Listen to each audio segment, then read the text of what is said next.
Hello children.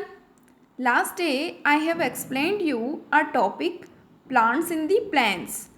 जिसमें मैंने आपको बताया था कि प्लांट्स में ग्रो करने वाले जो प्लांट्स होते हैं वो अडेप्टेशंस कैसे करते हैं और वो क्या क्या कंडीशंस को ऐसे फॉलो करते हैं जिनसे वो उस एरिया में ग्रो कर सकें. So today I will explain you our next type of plants which is grow in marshy areas. So आज हम marshy areas में grow करने वाले plants के बारे में रीड करेंगे, उनकी adaptations को रीड करेंगे. So let's start from this point. Plants in marshy areas. Marshy areas में grow करने वाले plants. The soil is sticky and clay in marshy areas. जो marshy areas होते हैं वहाँ की जो soil होती है वो बहुत ही sticky होती है and clay होती है. Clay आपको पता है, clay बहुत चिकनी होती है, चिपचिपी होती है, वैसे ही sticky यहाँ की soil होती है उसी टाइप में. Mangroves grow in these areas. Mangroves एक टाइप के plants होते हैं, तो जो mangroves होती हैं वो इस एरिया में ग्रो करने लगते हैं. As the soil is covered with water. अब देखो, आपको पता है यहाँ की सोइल किस टाइप की है, क्लेई टाइप की. और क्लेई सोइल जो होती है उसमें वाटर की क्वांटिटी तो ज़्यादा होती है एंड एयर की क्वांटिटी कम होती है. तो जो मैंग्रोव्स जो यहाँ के प्लांट्स हैं वो क्या है, सोइल में वाटर होने के कारण, वाटर ज़्यादा होने के कारण जो रूट्स होती है मैंग्रोव्स की डू नॉट गेट एयर, उसे एयर प्रॉपरली नहीं मिल पाता है. So to get air, the roots of mangroves grow out of the soil and water. तो अब उन्हें एयर नहीं मिल पा रही है, तो एयर लेने के लिए जो मैंग्रोव्स की रूट्स होती हैं वो सोइल के बाहर, वाटर के बाहर ही ग्रो करने लगती है. कहाँ? सोइल और वाटर के बाहर ही जो मैंग्रोव्स प्लांट्स होते हैं उनकी रूट्स ग्रो करने लगती हैं. किस लिए? वो इसलिए क्योंकि उन्हें एयर नहीं मिल रही होती है. सोइल के अंदर वाटर ज़्यादा होता है और एयर उन तक नहीं पहुंच पाती हैं, इसलिए. So these roots are called breathing roots. अब देखो, वो जो रूट्स आ गई बाहर एयर लेने के लिए, तो एयर मीन्स उन्हें ब्रीथ करना है, तो ब्रीथिंग के लिए ही चाहिए होती है, तो इसलिए उन रूट्स को बोला जाता है breathing roots. Okay. Our next point is plants in hilly areas. हमने मैर्शी एरियाज़ के रीड कर लिया कि मैर्शी एरियाज़ के प्लांट्स जो हैं वो किस तरह से अडेप्टेशन करते हैं. Now we read it hilly areas. Trees such as pine, fir, deodar and spruce grow in cold hilly areas.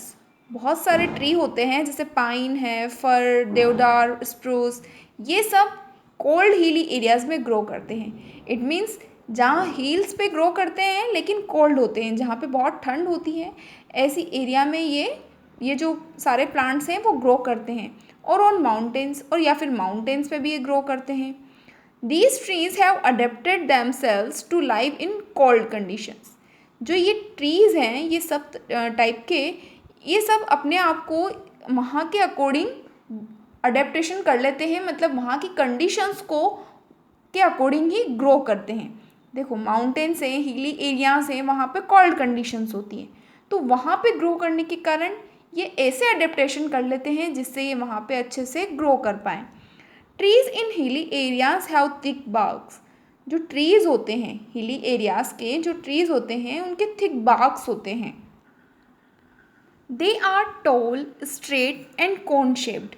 और जो यहाँ के ट्रीज़ होते हैं वो टॉल होते हैं, बहुत ही लंबे होते हैं, स्ट्रेट होते हैं, बिल्कुल सीधे होते हैं, एंड कोन शेप्ड होते हैं. और कोन के शेप में ये डिज़ाइंड होते हैं यहाँ के जो ट्रीज़ होते हैं. जैसे देखो, आपको यहाँ पिक्चर दी हुई है, इस टाइप के यहाँ के ट्रीज़ होते हैं. जो हिली एरियाज़ जो कोल्ड कंडीशंस होती हैं उस अकॉर्डिंग यहाँ के ट्रीज़ कोन शेप्ड में होते हैं, इस टाइप में. ओके. और टॉल होते हैं, बहुत लंबे होते हैं, बिल्कुल सीधे होते हैं. This shape allows snow to easily slip off the branches. अब देखो, इनका जो एक कोन शेप होता है ना, ये इन्हें अलाउ करता है कि इसमें यहाँ पे जैसे कोल्ड कंडीशंस है, हिली एरियाज़ है, तो यहाँ पे क्या स्नो होती है. और स्नो जो है, अगर इनका कोन शेप नहीं होगा तो क्या होगा, यहाँ पे जो स्नो है इनके ऊपर जम जाएगी. बट इनका इस टाइप का शेप क्या करता है, स्नो को यहाँ पे इन पे स्लिप कर देता है, इससे निकाल देता है। The waxy needle like leaves do not allow the trees to lose their water. देखो इनकी जो लीव्स होती है ना वो बहुत ही वैक्सी होती हैं और नीडल टाइप होती हैं। वैक्सी मीन्स होती है मतलब मोम जैसी होती हैं, और जो इनकी लीव्स होती हैं वो नीडल टाइप होती हैं, बिल्कुल सुई जैसी होती है। तो क्या करती हैं ये ट्रीज़ को, मतलब इसमें से वाटर लॉस करने के लिए अलाउ नहीं करती हैं, इसमें से वाटर लॉस नहीं होता है। This is why the trees remain green even the extreme cold. तो इस रीज़न से, क्योंकि ये वाटर को लॉस नहीं करती हैं, वाटर इनमें हमेशा प्रेजेंट होता है, तो इसलिए जो ये ट्रीज़ होते हैं ये बहुत ही ठंड में, मतलब बहुत ही ज़्यादा कोल्ड होता है तब भी ये क्या है, हमेशा ग्रीन बने रहते हैं। In place of flowers these trees have cones with seeds inside them. अब देखो फ्लावर्स की जगह इन ट्रीज में जो है वो सीड्स आ जाते हैं, अपने आप इसमें क्या आते हैं, सीड्स आते हैं इनके अंदर। These cones protect the seeds against the cold. और ये जो कोन होते हैं, मतलब कोन आते हैं जिनके अंदर सीड्स होते हैं, और वो जो कोन हैं उनके अंदर जो सीड होते हैं वो ये उन्हें प्रोटेक्ट करते हैं बहुत ही ठंड में, मतलब कितनी भी ठंड हो वो कोन उनको प्रोटेक्ट करते हैं उन सीड्स को, जिससे next generation, it means next baby plant grow कर सके। सो इस तरह से हमने हिली एरियाज़ में ग्रो करने वाले प्लांट्स के बारे में भी रीड कर लिया, एंड ये क्या अडेप्टेशंस करते हैं इसको हमने अच्छे से जान लिया। Now our next point is plants in deserts. अब डेजर्ट्स में ग्रो करने वाले प्लांट्स के बारे में हम रीड करेंगे। So deserts are very hot and have very little rainfall. Deserts जो होते हैं बहुत ही हॉट होते हैं, आप सबको ऑलरेडी पता है कि डेजर्ट्स में बहुत ही गर्मी होती है, वहाँ बहुत ही ज़्यादा हॉट होता है, एंड वेरी लिटिल रेनफॉल, और बहुत ही कम वहाँ पे बारिश होती है। Cactus plants, kikars and the date palms grow in desserts.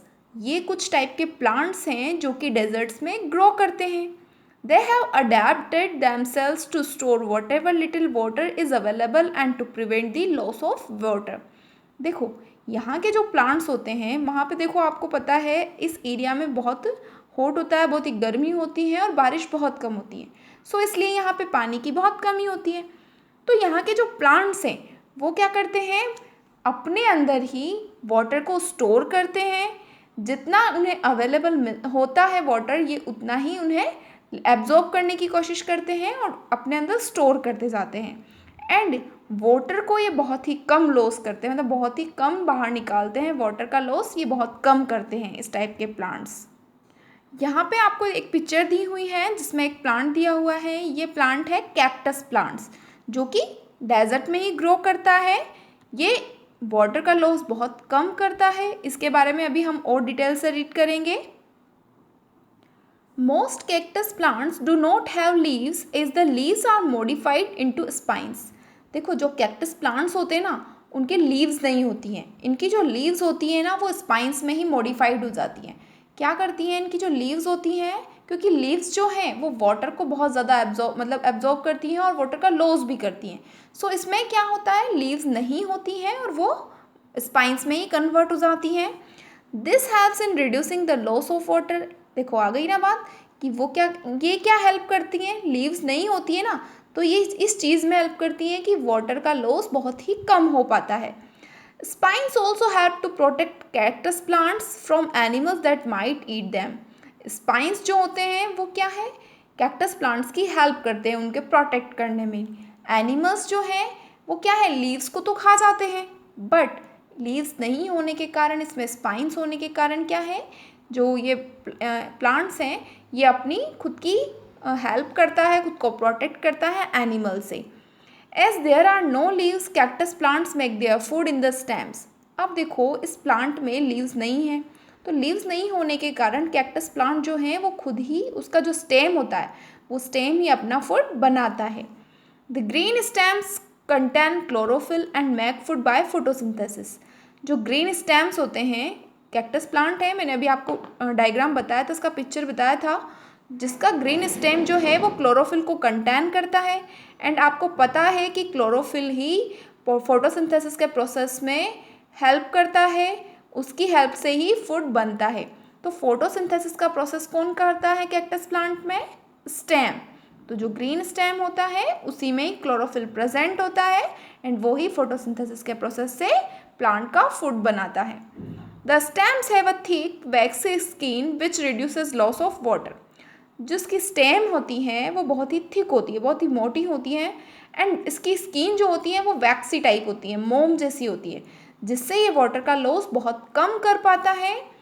The roots of cactus plants spread out wide in the soil.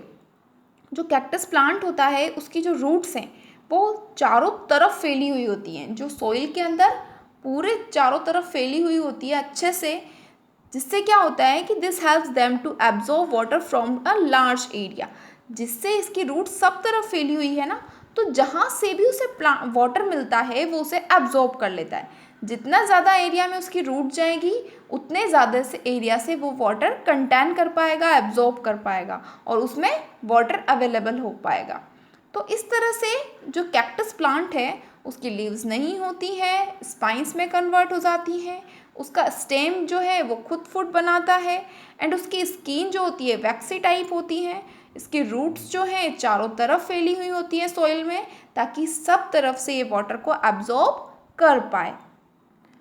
आज हमने मैर्शी एरियाज़, हिली एरियाज़ एंड जो लास्ट डेजर्ट में ग्रो करने वाले प्लांट्स के बारे में रीड किया कि ये क्या क्या कंडीशंस को अडॉप्ट करते हैं जिससे ये उस एरिया में ग्रो कर पाए। अब इसके आगे के जो पॉइंट्स हैं वो मैं आपको नेक्स्ट वीडियो में शेयर करूँगी। Okay, keep learning, bye bye, take care.